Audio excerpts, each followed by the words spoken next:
So I have a micro challenge for subscribers to this channel. And if you're watching this, welcome. My name is Dr. Ashori. I'm a board certified family medicine physician.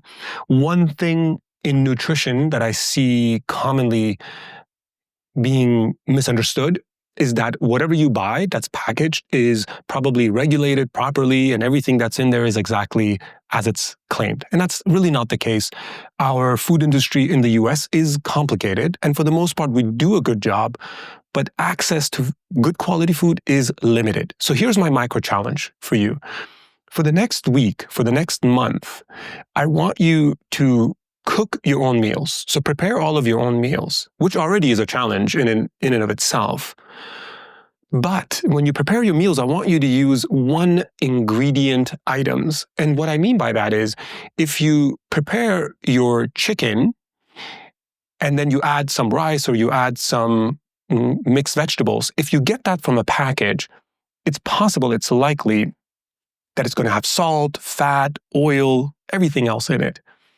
But if you go and get the zucchini yourself, the green beans yourself, you get the raw chicken yourself, you get the actual tempeh yourself, chances are those are going to be one ingredient items. Now you can combine them to create an endless number permutations of a dish. But instead of using the spice mix, I want you to use just one spice at a time. You can mix them all together. Why is this important? It's important because it's going to help you understand that the ingredients that are going into your food are much more important when it comes to your overall nutrition health. And it helps you track all the different items that are going into your food.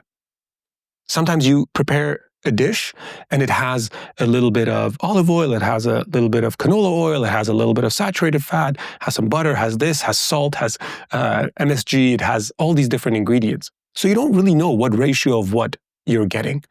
But instead, if I take the raw chicken and I put it in the oven or I put it on a pan with a little bit of oil, then I know what went in there. I know how much salt I used. I know how much pepper I used. If I then roast the vegetables in the oven, so let's say I get a bunch of root vegetables, some sweet potatoes, some potatoes, and I roast that, then I know what goes into that. So when I then put the dish together, I have some quinoa, I have some dry quinoa that I rinsed, that I soaked or cooked, and I have my chicken or my tempeh, and I got my vegetables. These are the dishes that I like. The dishes that I think are less likely to get you to your ideal health goal are the dishes where you added a bunch of cheese, you added some yogurt, you added a sauce in a can, Alfredo sauce, or got a bunch of pasta that was already prepared. You don't know what went into that. You don't know how it was made. Now, you can make the pasta from scratch. I actually don't think it's that difficult. When you do it a couple of times, like when you bake your own bread, once you do it a couple of times, it becomes very easy. It becomes like, oh, why didn't I do this before? Now, you may not do it all the time, but it's certainly, making a couple of batches will last you a long time. So that's my micro challenge to you. Really rethinking what's in your food.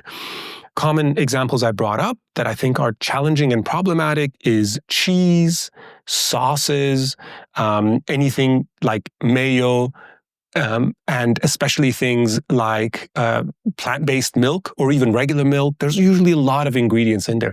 Bread, for sure, is problematic. So choose wisely, choose one ingredient at a time, combine them together, and leave your comment below. I would love to see if this is something that you've tried before, whether it's worked for you, whether maybe it was too difficult, and take care.